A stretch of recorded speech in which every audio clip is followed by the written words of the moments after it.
Hi hello guys, welcome back to Aadya colourful. ನಾನು Suma. Friends, ಇವತ್ತಿನ ವಿಡಿಯೋದಲ್ಲಿ ಒಂದು ಈವ್ನಿಂಗ್ ಸ್ನ್ಯಾಕ್ಸ್ ರೆಸಿಪಿನ ನಿಮ್ಮ ಜೊತೆ ಶೇರ್ ಮಾಡ್ತಾ ಇದ್ದೀನಿ. ಕೇವಲ 5 ನಿಮಿಷದಲ್ಲಿ ಎಲ್ಲರೂ ಇಷ್ಟಪಡುವಂತಹ ರುಚಿಯಾದ ಗರಿಗರಿಯಾದ ಸ್ನ್ಯಾಕ್ಸ್ನ ತಯಾರಿಸಿದ್ರೆ ಎಲ್ಲರೂ ಖಂಡಿತ ತುಂಬಾ ಇಷ್ಟಪಟ್ಟು ತಿಂತಾರೆ ಅಂತ ಹೇಳ್ಬೋದು. ಮತ್ತು ಈ ಒಂದು ಸ್ನ್ಯಾಕ್ಸನ್ನು ನೀವು ಬೇಕು ಅಂತಂದರೆ 1 ರಿಂದ 2 ತಿಂಗಳವರೆಗೂ ಕೂಡ ಸ್ಟೋರ್ ಮಾಡಿ ಇಡ್ಬೋದು, ಏನು ತೊಂದರೆ ಇಲ್ಲ. ಸೊ ಈ ಒಂದು ಸ್ನ್ಯಾಕ್ಸ್ ಮಾಡೋದಕ್ಕೆ ಮೊದಲನೇದಾಗಿ ಇಲ್ಲಿ ಅವಲಕ್ಕಿಯನ್ನು ತೊಗೊಂಡಿದ್ದೀನಿ. ಗಟ್ಟಿ ಅವಲಕ್ಕಿ ಅಂತ ಹೇಳ್ತೀವಲ್ಲ, ಸೊ ಅದನ್ನು ತೊಗೊಂಡಿದ್ದೀನಿ. ನೋಡ್ಬೋದು, ಅದನ್ನೆಲ್ಲ ಕ್ಲೀನ್ ಮಾಡಿ ನಾನು ಒಂದು 2 ರಿಂದ 3 ಕಪ್ ಆಗುವಷ್ಟು ಅವಲಕ್ಕಿಯನ್ನು ತೊಗೊಂಡಿದ್ದೀನಿ. ಸೊ ಫ್ರೆಂಡ್ಸ್, ನೀವೆಲ್ಲರೂ ಫಸ್ಟ್ ಟೈಮ್ ನನ್ನ ಚಾನಲ್ಗೆ ವಿಸಿಟ್ ಮಾಡಿದರೆ ಪ್ಲೀಸ್ ನನ್ನ ಚಾನಲ್ನ ಸಬ್ಸ್ಕ್ರೈಬ್ ಮಾಡ್ಕೊಳ್ಳಿ, ಹಾಗೆ ಲೈಕ್ ಮಾಡಿ ಮತ್ತು ಶೇರ್ ಮಾಡಿ ಫ್ರೆಂಡ್ಸ್. ಓಕೆ, ಸೊ ಈ ಒಂದು ಸ್ನ್ಯಾಕ್ಸನ್ನು ಮಾಡೋದಕ್ಕೆ ಈಗ ನಾನು ಸ್ವಲ್ಪ ಎಣ್ಣೆ, ಅಂದರೆ ಜಾಸ್ತಿ ನಾನು ಆಯಿಲ್ನ ತೊಗೊಳೋದಿಲ್ಲ. ಯಾವಾಗಲೂ ಅಷ್ಟೇ ನಾನು ಡೀಪ್ ಫ್ರೈ ಮಾಡಬೇಕು ಅಂತಂದರೆ ಸ್ವಲ್ಪ ತೊಗೋತೀನಿ. ಯಾಕೆಂದರೆ ಆ ಎಣ್ಣೆಯನ್ನು ನಾವು ಒಂದ್ಸಲ ಫ್ರೈ ಮಾಡ್ತೀವಿ, ಮತ್ತು ಅದನ್ನು ಉಪಯೋಗಿಸಿದ್ರೆ ಅದು ಆರೋಗ್ಯಕ್ಕೆ ಅಷ್ಟು ಒಳ್ಳೆಯದಲ್ಲ. ಸೊ ಹಾಗಾಗಿ ಡೀಪ್ ಫ್ರೈ ಮಾಡಬೇಕಾದ್ರೆ ನೀವು ಖಂಡಿತವಾಗ್ಲೂ ಸ್ವಲ್ಪ ಆ ಎಣ್ಣೆಯನ್ನು ಬಳಸಿ. ಯಾಕೆಂತಂದರೆ ಮತ್ತೆ ಅದನ್ನು ನಾವು ಯೂಸ್ ಮಾಡಿದ್ರೆ ಸ್ವಲ್ಪ ಜಾಸ್ತಿ ಆಯಿಲ್ನ ನಾವು ತೊಗೊಂಡಿರ್ತೀವಿ ಅಂದ್ಕೊಳ್ಳಿ, ಅದನ್ನು ಉಪಯೋಗಿಸೋಕ್ಕೆ ತುಂಬಾ ಟೈಮ್ ತೊಗೊಳುತ್ತೆ. ಎಣ್ಣೆ ಕಾದಿದೆ ನೋಡ್ಬೋದು ನೀವು. ಇವಾಗ ಇದಕ್ಕೆ ನಾನು 1 ಕಪ್ ಆಗೋಷ್ಟು ಕಡಲೆ ಬೀಜನ ಹಾಕ್ಕೊಂಡಿದ್ದೀನಿ. ಕಡಲೆ ಬೀಜ ಬೇಕು ಅಂದರೆ ನೀವು ಅರ್ಧ ಕಪ್ ಕೂಡ ಉಪಯೋಗಿಸ್ಬೋದು. ಇಲ್ಲಿ 1 ಕಪ್ ಕಡಲೆ ಬೀಜನ ನಾನು ಹಾಕ್ಕೊಂಡಿದ್ದೀನಿ. ಸೊ ಇದನ್ನು ಒಂದು ಜಾಲರಿಗೆ ಹಾಕಿ ನಂತರ ಹೀಗೆ ಫ್ರೈ ಮಾಡ್ಕೊಳ್ತಾ ಇದ್ದೀನಿ. ನೋಡ್ಬೋದು, ಈ ರೀತಿ ಕಲರ್ ಚೇಂಜ್ ಆಗಬೇಕು, ನಮಗೆ ಕಡಲೆ ಬೀಜದ ಕಲರ್ ಚೇಂಜ್ ಆಗಬೇಕು, ಅಲ್ಲಿವರೆಗೂ ನಾವು ಇದನ್ನು ಫ್ರೈ ಮಾಡ್ಕೋಬೇಕು. ಸೊ ಯಾಕೆ ಅಂತಂದರೆ ನಾನು ಜಾಲರಿಯಲ್ಲೇ ಯಾಕೆ ಮಾಡ್ಕೊಳ್ತಾ ಇದ್ದೀನಿ ಅಂತ ಅಂದರೆ, ಈಗ ನೋಡಿ ಕಡಲೆ ಬೀಜ ತೆಗೆದಾಗಿದೆ. ನಂತರ ನಾನು ಕಡಲೆನ ಹಾಕ್ಕೊಳ್ತಾ ಇದ್ದೀನಿ. ಕಡಲೆ ಒಂದು ಅರ್ಧ ಕಪ್ ಆಗೋಷ್ಟು ತೊಗೊಂಡಿದ್ದೀನಿ. ಇಲ್ಲಿ ಜಾಲರಿಯಲ್ಲಿ ಏನಕ್ಕೆ ಹಾಕ್ಕೊಂಡಿದ್ದೀನಿ ಅಂದರೆ ಫ್ರೆಂಡ್ಸ್, ಯಾಕೆ ಅಂತಂದರೆ ಈಗ ನಾವು ಬಾಣಲೆಯಲ್ಲೇ ಡೈರೆಕ್ಟಾಗಿ ಕಡಲೆ ಬೀಜ ಅಥವಾ ಕಡಲೆ ಬೀಜ ಹಾಕಿದ್ರೆ ತಗೊಳ್ಬೋದು. ಬಟ್ ಅವಲಕ್ಕಿ ಮತ್ತು ಕಡಲೆ ಎಲ್ಲ ಹಾಕಿದ್ರೆ ಖಂಡಿತವಾಗ್ಲೂ ನಾವು ಅದನ್ನು ತೆಗೆಯೋದಕ್ಕೆ ತುಂಬ ಟೈಮ್ ತೊಗೊಳುತ್ತೆ.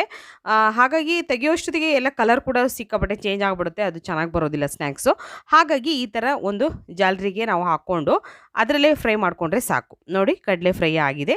ಇವಾಗ ದ್ರಾಕ್ಷಿಯನ್ನು ಹಾಕ್ಕೊಂಡಿದ್ದೀನಿ, ಒಣ ದ್ರಾಕ್ಷಿಯನ್ನು ಹಾಕ್ಕೊಂಡು ಅದನ್ನು ಕೂಡ ನಾನು ಫ್ರೈ ಮಾಡ್ಕೊಳ್ತಾ ಇದ್ದೀನಿ.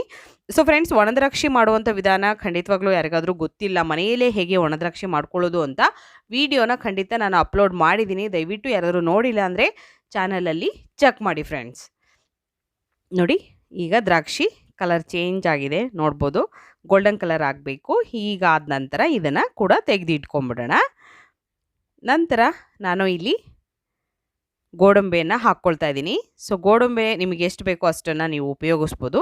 ಸೊ ನಾನಿಲ್ಲಿ ಇದನ್ನು ಕೂಡ ಒಂದು 6 ರಿಂದ 7 ಗೋಡಂಬಿಯನ್ನು ತೊಗೊಂಡಿದ್ದೀನಿ. ಇದನ್ನು ಕೂಡ ಫ್ರೈ ಮಾಡ್ಕೊಳ್ತೀನಿ. ಸೊ ಫ್ರೈ ಮಾಡಿಕೊಂಡು ಇದನ್ನು ಕೂಡ ನಾನು ಒಂದು ಟಿಶ್ಯೂ ಮೇಲೆ ತೆಗೆದಿಟ್ಕೊಳ್ತೀನಿ.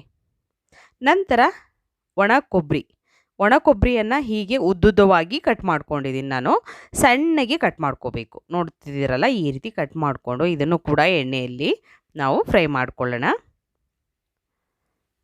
ಹೀಗೆ ಫ್ರೈ ಮಾಡಿ ಸ್ವಲ್ಪ ಇದು ಕೂಡ ಕಲರ್ ಚೇಂಜ್ ಆಗಬೇಕು ನಮಗೆ, ಅಲ್ಲಿವರೆಗೂ ಇದನ್ನು ಕೂಡ ನಾವು ಫ್ರೈ ಮಾಡ್ಕೋಬೇಕು. ಸೊ ತುಂಬಾ ಚೆನ್ನಾಗಿರುತ್ತೆ ಫ್ರೆಂಡ್ಸ್. ಖಂಡಿತವಾಗ್ಲೂ ನೀವು ಪೋಹ ಚಿವಡನ ಒಂದ್ಸಲ ತಯಾರಿಸಿ ನೀವು ಇದನ್ನು ಸ್ಟೋರ್ ಮಾಡಿ ಕೂಡ ಇಟ್ಕೋಬೋದು, ಅಥವಾ ಆಚೆ ಎಲ್ಲಾದರೂ ಹೋಗ್ತೀರಾ ಅಂದಾಗ ಖಂಡಿತ ಇದನ್ನು ತೊಗೊಂಡು ಹೋಗ್ಬೋದು ಸ್ನ್ಯಾಕ್ಸಿಗೆ. ಮಕ್ಕಳಿಗೂ ಕೂಡ ತುಂಬಾ ಇಷ್ಟ ಆಗುತ್ತೆ. ಅಥವಾ ಟೀ ಟೈಮ್ ಸ್ನ್ಯಾಕ್ಸಿಗೆ, ಟೀಗೆ, ಕಾಫಿಗೆ, ಸಂಜೆ ಹೊತ್ತು ಏನಾದರೂ ತಿನ್ನಬೇಕು ಅನ್ನಿಸ್ದಾಗ ದಿಢೀರಾಗಿ ರುಚಿಯಾಗಿರುವಂತಹ ಗರಿಗರಿಯಾಗಿರುವಂತಹ ಒಂದು ಸ್ನ್ಯಾಕ್ಸನ್ನು ತಯಾರಿಸಿ ಖಂಡಿತವಾಗ್ಲೂ ಎಲ್ಲರೂ ಕೂಡ ತುಂಬಾ ಇಷ್ಟಪಟ್ಟು ತಿಂತಾರೆ. ಈಗ ನೋಡಿ, ಕೊಬ್ಬರಿ ಕೂಡ ಕಲರ್ ಚೇಂಜ್ ಆಗಿದೆ, ಅದನ್ನು ಕೂಡ ತೆಗೆದಿಟ್ಕೊಂಡಿದ್ದೀನಿ. ನಂತರ ಇಲ್ಲಿ ನಾನು ಕರಿಬೇವು ಹಾಕ್ಕೊಳ್ತಾ ಇದ್ದೀನಿ. ಹಸಿ ಕರಿಬೇವು ಒಂದು ಅರ್ಧ ಕಪ್ ಆಗೋಷ್ಟು ತೊಗೊಂಡಿದ್ದೀನಿ ಇಲ್ಲಿ. ಸೊ ಕರಿಬೇವು ಆರೋಗ್ಯಕ್ಕೆ ತುಂಬಾ ಒಳ್ಳೆಯದು, ಹಾಗಾಗಿ ನಾನು ಈ ಒಂದು ಅರ್ಧ ಕಪ್ ತೊಗೊಂಡಿದ್ದೀನಿ. ಅಕಸ್ಮಾತ್ ನಿಮಗೆ ಇಷ್ಟ ಇಲ್ಲ ಕರಿಬೇವು ಸ್ವಲ್ಪ ಹಾಕ್ಕೊಳ್ತೀವಿ ಅಂದರೆ ಖಂಡಿತ ಅಷ್ಟು ಕೂಡ ಹಾಕ್ಕೊಳ್ಬೋದು. ಇದನ್ನು ಕೂಡ ಸ್ವಲ್ಪ ನಾನು ಫ್ರೈ ಮಾಡ್ಕೊಂಡಿದ್ದೀನಿ. ನಂತರ ಇದನ್ನು ಕೂಡ ಒಂದು ಸೈಡು ತೆಗೆದಿಟ್ಕೊಳ್ಳೋಣ. ನಂತರ ಫೈನಲ್ ಆಗಿ ಇವಾಗ ನಾವು ಅವಲಕ್ಕಿಯನ್ನು ಹಾಕ್ಕೊಳ್ತಾ ಇದ್ದೀವಿ. ನಾವು ಗಟ್ಟಿ ಅವಲಕ್ಕಿಯನ್ನು ತೊಗೊಂಡಿರೋದಿಲ್ಲಿ, ಗಟ್ಟಿ ಅವಲಕ್ಕಿ ತೊಗೊಂಡಿದ್ದೀವಿ, ಅದನ್ನು ಹೀಗೆ ಫ್ರೈ ಮಾಡ್ಕೊಳ್ತೀವಿ. ಸೊ ತುಂಬಾ ಚೆನ್ನಾಗಿರುತ್ತೆ ಈ ಒಂದು ಸ್ನ್ಯಾಕ್ಸು. ಖಂಡಿತ ಒಂದ್ಸಲ ತಯಾರಿಸಿ ಫ್ರೆಂಡ್ಸ್, ಮತ್ತು ಹೇಗೆ ಬಂತು ಅಂತ ತಪ್ಪದೆ ನನಗೆ ಕಾಮೆಂಟ್ ಸೆಕ್ಷನಲ್ಲಿ ತಿಳಿಸ್ತೀರಾ ಅಂತ ಭಾವಿಸ್ತೀನಿ. ಸೊ ಇದು ಕೂಡ ನಾವು ಚೆನ್ನಾಗಿ ಫ್ರೈ ಮಾಡ್ಕೋಬೇಕು, ನಮಗೂ ಕೂಡ ಗೊತ್ತಾಗುತ್ತೆ. ಪುರಿ ಥರ ಬರುತ್ತೆ ಅವಲಕ್ಕಿ, ಈಗ ಗಟ್ಟಿಯಾಗಿರುತ್ತಲ್ವ, ಸೊ ಅದು ಫ್ಲ್ಯಾಟ್ ಆಗಿರುತ್ತೆ. ಅದ ನಂತರ ಅದು ನಾವು ಎಣ್ಣೆಯಲ್ಲಿ ಕರೆದ ನಂತರ ಅದು ಪುರಿ ಇರುತ್ತಲ್ಲ, ಮಂಡಕ್ಕಿ ಇರುತ್ತಲ್ಲ, ಆ ಥರ ಬರುತ್ತೆ. ಆವಾಗಲೇ ನಮಗೆ ಗೊತ್ತಾಗುತ್ತೆ, ಓಹ್ ಇದು ಕರೆಕ್ಟಾಗಿ ಫ್ರೈ ಆಗಿದೆ ಅವಲಕ್ಕಿ ಅಂತ. ಸೊ ಆಗ ನಾವು ಇದನ್ನು ಒಂದು ಟಿಶ್ಯೂ ಮೇಲೆ ತೆಗೆದಿಟ್ಕೋಬೇಕು. ತುಂಬಾ ಟೇಸ್ಟಿಯಾಗಿ ಇರುವಂತಹ ಗರಿ ಗರಿಯಾದ ಒಂದು ಈವ್ನಿಂಗ್ ಸ್ನ್ಯಾಕ್ಸು. ಈಗ ನೋಡಿ ಸ್ವಲ್ಪ ಆಗಿದೆ. ಸ್ವಲ್ಪ ಸ್ವಲ್ಪನೇ ಹಾಕ್ಕೊಳ್ಳಿ ಫ್ರೆಂಡ್ಸ್, ಒಂದೇ ಸಲ ಜಾಸ್ತಿ ಹಾಕೋದ್ರಿಂದ ಫ್ರೈ ಆಗೋದಿಲ್ಲ. ಸೊ ಹಾಗಾಗಿ ಸ್ವಲ್ಪ ಸ್ವಲ್ಪನೇ ನೀವು ಅವಲಕ್ಕಿಯನ್ನು ಹಾಕಿದ ನಂತರ ಫ್ರೈ ಮಾಡ್ಕೊಳ್ಳಿ ಆಯಿಲಲ್ಲಿ. ಇದೇ ಥರ ಮಾಡ್ಕೊಳ್ಳಿ. ಯಾಕೆ ಅಂತಂದರೆ ನಾನು ಹೇಳಿದ್ನಲ್ಲ ಆಗಲೇ, ಬಾಣಲೆಯಲ್ಲಿ ಹಾಕಿದ್ರೆ ಅವಲಕ್ಕಿ ಅಂತೂ ತೆಗಿಯೋಕ್ಕಾಗಲ್ಲ, ತುಂಬಾ ಕಷ್ಟ ಆಗುತ್ತೆ ಅವಲಕ್ಕಿ ತೆಗಿಬೇಕಾದ್ರೆ. ಹಾಗಾಗಿ ಈ ಥರ ಒಂದು ಸ್ಟ್ರೈನರಲ್ಲಿ ಹಾಕಿ ನಾವು ಅದನ್ನು ಫ್ರೈ ಮಾಡಿಕೊಂಡ್ರೆ ತುಂಬಾ ಈಸಿ ಆಗುತ್ತೆ ನಮಗೂ ಕೂಡ ತೆಗಿಯೋದಕ್ಕೆ ಎಲ್ಲ.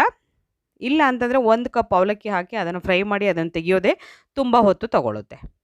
ಸೊ ನಂತರ ನಾನು ಇಲ್ಲಿ ಹಸಿರು ಮೆಣಸಿನ್ಕಾಯಿನ ಹಾಕ್ಕೊಂಡಿದ್ದೀನಿ. 1-2 ಹಸಿರು ಮೆಣಸಿನ್ಕಾಯಿನ ಈ ರೀತಿ ಕಟ್ ಮಾಡಿ ಹಾಕ್ಕೊಂಡಿದ್ದೀನಿ. ನೀವು ಬೇಕು ಅಂದರೆ ಸಣ್ಣದಾಗಿ ಕಟ್ ಮಾಡಿ ಕೂಡ ಫ್ರೈ ಮಾಡಿಕೊಂಡು ನಂತರ ಅದನ್ನು ಉಪಯೋಗಿಸ್ಬೋದು. ಈಗ ನೋಡಿ ಕಡಲೆ ಬೀಜ, ಕಡಲೆ, ದ್ರಾಕ್ಷಿ, ಗೋಡಂಬಿ ಹಾಗೆ ಹಸಿರು ಮೆಣಸಿನ್ಕಾಯಿ ಮತ್ತು ಕರಿಬೇವು ಇಷ್ಟನ್ನು ಕೂಡ ಫ್ರೈ ಮಾಡಿ ನಾನು ಒಂದು ಸೈಡು ತೆಗೆದಿಟ್ಕೊಂಡಿದ್ದೀನಿ. ಒಂದು ಮಿಕ್ಸಿ ಜಾರ್ ತೊಗೊಂಡಿದ್ದೀನಿ. ಜಾರಿಗೆ ಇವಾಗ 1 ಸ್ಪೂನ್ ಆಗೋಷ್ಟು ಜೀರಿಗೆಯನ್ನು ಹಾಕ್ಕೊಳ್ತಾ ಇದ್ದೀನಿ. 1 ಸ್ಪೂನ್ ಜೀರಿಗೆ ಹಾಗೆ 1 ಸ್ಪೂನ್ ಆಗುವಷ್ಟು ಸೋಂಪು ಇಷ್ಟನ್ನು ಹಾಕ್ಕೊಂಡಿದ್ದೀನಿ. ನೋಡ್ಬೋದು, ಸೋಂಪು ಹಾಕೋದ್ರಿಂದ ಒಂದು ಒಳ್ಳೆ ಫ್ಲೇವರ್ ಕೂಡ ಬರುತ್ತೆ, ಜೀರಿಗೆ ಮತ್ತು ಸೋಂಪು. ನಂತರ 2 ಸ್ಪೂನ್ ಆಗುವಷ್ಟು ಸಕ್ಕರೆಯನ್ನು ಹಾಕ್ಕೊಳ್ತಾ ಇದ್ದೀನಿ. ಹಾಗೆ ಸ್ವಲ್ಪ ಅರಶಿನ, ಅಡುಗೆ ಅರಶಿನ ಇರುತ್ತಲ್ಲ, ಸ್ವಲ್ಪ ಹಾಕ್ಕೊಂಡಿದ್ದೀನಿ. 1/4 ಟೀ ಸ್ಪೂನ್ ಆಗುವಷ್ಟು ನಾನು ತಗೊಂಡಿದ್ದೀನಿ. ನಂತರ ಇದಕ್ಕೆ ಖಾರಕ್ಕೆ ಖಾರದ ಪುಡಿಯನ್ನು ಹಾಕ್ಕೊಳ್ಳೋಣ. ಸ್ವಲ್ಪ ಖಾರದ ಪುಡಿಯನ್ನು ಹಾಕ್ಕೊಳ್ತಾ ಇದ್ದೀನಿ. ಕಾಶ್ಮೀರ್ ರೆಡ್ ಚಿಲ್ಲಿ ಪೌಡರ್ನ ನಾನು ಉಪಯೋಗಿಸ್ತಾ ಇರೋದು. ಸೊ ನೀವು ಮನೆಯಲ್ಲಿ ಯಾವ ಒಂದು ಖಾರದ ಪುಡಿಯನ್ನು ಉಪಯೋಗಿಸ್ತೀರೋ ಅದನ್ನೇ ಉಪಯೋಗಿಸಿ. ನಂತರ ಎಲ್ಲದನ್ನು ಹಾಕಿ ನಾನು ಗ್ರೈಂಡ್ ಮಾಡ್ಕೊಂಡು ಬಂದಿದ್ದೀನಿ. ನೋಡ್ಬೋದು, ಈ ರೀತಿ ಪೌಡರ್ ಮಾಡ್ಕೊಂಡು ಬರಬೇಕು. ಈಗ ಒಂದು ಪ್ಯಾನಿಗೆ ನಾನು 1 ಸ್ಪೂನ್ ಆಗೋಷ್ಟು ಆಯಿಲು, ನಂತರ ಇದಕ್ಕೆ ಸಾಸಿವೆನ ಹಾಕ್ಕೊಳ್ತೀನಿ. ಸಾಸಿವೆ ಸಿಡಿದ ನಂತರ ನಾವು ಪೌಡರ್ ಮಾಡಿರೋ ಅಂಥ ಮಿಶ್ರಣ ಇದೆಯಲ್ಲ, ಆ ಪೌಡರ್ನ ಇವಾಗ ನಾವು ಇದಕ್ಕೆ ಹಾಕ್ಕೊಳ್ಳೋಣ. 3 ಸ್ಪೂನ್ ಆಗೋಷ್ಟು ನಾನು ಹಾಕ್ಕೊಂಡಿದ್ದೀನಿ. ಸೊ ನಿಮಗೆ ಪೌಡರ್ನ ಒಂದೇ ಸಲ ಮಾಡಿ ಇಟ್ಕೊಂಡು ನಂತರ ನೀವು ಬೇಕು ಅಂತಂದಾಗ ನೀವು ಈ ಒಂದು ಸ್ನ್ಯಾಕ್ಸನ್ನು ಮಾಡ್ಕೋಬೋದು. ಆಗ ಈ ಪೌಡರ್ನ ಹಾಕ್ಕೊಳ್ಬೋದು. ನಂತರ ರುಚಿಗೆ ತಕ್ಕಷ್ಟು ಉಪ್ಪನ್ನು ಹಾಕ್ಕೊಂಡು ಈಗ ಮಿಕ್ಸ್ ಮಾಡ್ಕೊಳ್ತಾ ಇದ್ದೀನಿ. ಈಗ ಅವಲಕ್ಕಿ ಕೂಡ ರೆಡಿಯಾಗಿದೆ. ನೋಡ್ಬೋದು, ನೀವು ಟಿಶ್ಯೂ ಮೇಲೆ ಹಾಕಿ ನಂತರನೇ ಅವಲಕ್ಕಿನ ಹಾಕ್ಕೊಳ್ಳಿ. ಯಾಕೆಂದರೆ ಸ್ವಲ್ಪ ಎಣ್ಣೆ ಅಂಶ ಇದ್ದೇ ಇರುತ್ತೆ. ಹಾಗಾಗಿ 2-3 ಟಿಶ್ಯೂ ಪೇಪರ್ ಮೇಲೆ ಹಾಕಿ ನಂತರ ಅದನ್ನು ಒಂದು ಬೌಲಿಗೆ ಹಾಕ್ಕೊಳ್ಳಿ. ಅದಾದ ನಂತರ ಇವಾಗ ಫ್ರೈ ಮಾಡಿರೋಂತಹ ಕಡಲೆ ಬೀಜನ ಹಾಕ್ಕೊಂಡಿದ್ದೀನಿ. ಕಡಲೆ ಬೀಜ ಹಾಗೆ ಕರಿಬೇವು, ಗೋಡಂಬಿ ಮತ್ತು ಹಸಿರು ಮೆಣಸಿನಕಾಯಿನೂ ಕೂಡ ಫ್ರೈ ಮಾಡಿದ್ವಲ್ಲ, ಅದು ಕೂಡ ಹಾಕ್ಕೊಂಡಿದ್ದೀನಿ. ಹಾಗೆ ದ್ರಾಕ್ಷಿ ಕೂಡ ಹಾಕ್ಕೊಳ್ತಾ ಇದ್ದೀನಿ. ಒಣ ದ್ರಾಕ್ಷಿಯನ್ನು ನಾವು ಫ್ರೈ ಮಾಡಿ ಇಟ್ಟಿದ್ವಲ್ಲ ಅದನ್ನು ಹಾಕ್ಕೊಂಡ ನಂತರ ಕಡಲೆಯನ್ನು ಹಾಕ್ಕೊಳ್ತಾ ಇದ್ದೀನಿ. ಸ್ವಲ್ಪ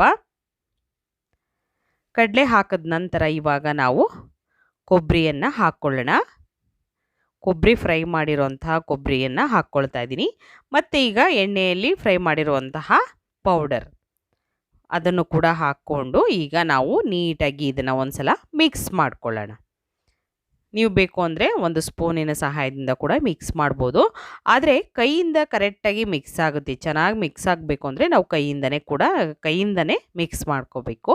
ಹಾಗಾಗಿ ನಾನು ಕೈಯಿಂದನೇ ಮಿಕ್ಸ್ ಮಾಡ್ಕೊಳ್ತಾ ಇದ್ದೀನಿ. ನೋಡಿ, ಈ ರೀತಿ ನೀಟಾಗಿ ಮಿಕ್ಸ್ ಮಾಡ್ಕೊಳ್ಳೋಣ. ಹೀಗೆ ಮಿಕ್ಸ್ ಮಾಡಿಕೊಂಡು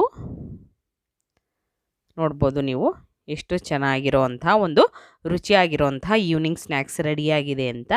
ನೋಡಿ, 5 ನಿಮಿಷದಲ್ಲಿ ಎಲ್ಲರೂ ಇಷ್ಟಪಡುವಂತಹ ರುಚಿಯಾದ ಗರಿಗರಿಯಾದ ಸ್ನ್ಯಾಕ್ಸು ತಯಾರಿಸಿದರೆ ಎಲ್ಲರೂ ಖಂಡಿತವಾಗ್ಲೂ ಇಷ್ಟಪಟ್ಟು ತುಂಬಾ ತಿಂತಾರೆ ಅಂತ ಹೇಳ್ಬೋದು. ಸೊ ರುಚಿಯಾಗಿರುವಂತಹ ಒಂದು ಅವಲಕ್ಕಿಯ ಮಿಕ್ಸ್ಚರ್ ರೆಡಿಯಾಗಿದೆ. ನೀವು ಕೂಡ ಮನೆಯಲ್ಲಿ ಈ ಪೋಹಾ ಚಿವಡನ್ನು ತಯಾರಿಸಿ ಹೇಗೆ ಬಂತು ಅಂತ ತಪ್ಪದೆ ಕಾಮೆಂಟ್ ಸೆಕ್ಷನಲ್ಲಿ ತಿಳಿಸಿ. ಇವತ್ತಿನ ವಿಡಿಯೋ ಸ್ವಲ್ಪನಾದರೂ ಇಷ್ಟ ಆಗಿದ್ರೆ ಚಾನಲ್ನ ಸಬ್ಸ್ಕ್ರೈಬ್ ಮಾಡ್ಕೊಳ್ಳಿ ಫ್ರೆಂಡ್ಸ್, ಲೈಕ್ ಮಾಡಿ ಮತ್ತು ಶೇರ್ ಮಾಡಿ. ಇವತ್ತಿನ ವಿಡಿಯೋನ ಇಲ್ಲಿ ಮುಗಿಸೋಣ. ಮತ್ತೆ ಇನ್ನೊಂದು ಹೊಸ ವಿಡಿಯೋ ಜೊತೆ ಬರ್ತೀನಿ. ಬಾಯ್, ಸಿ ಯು.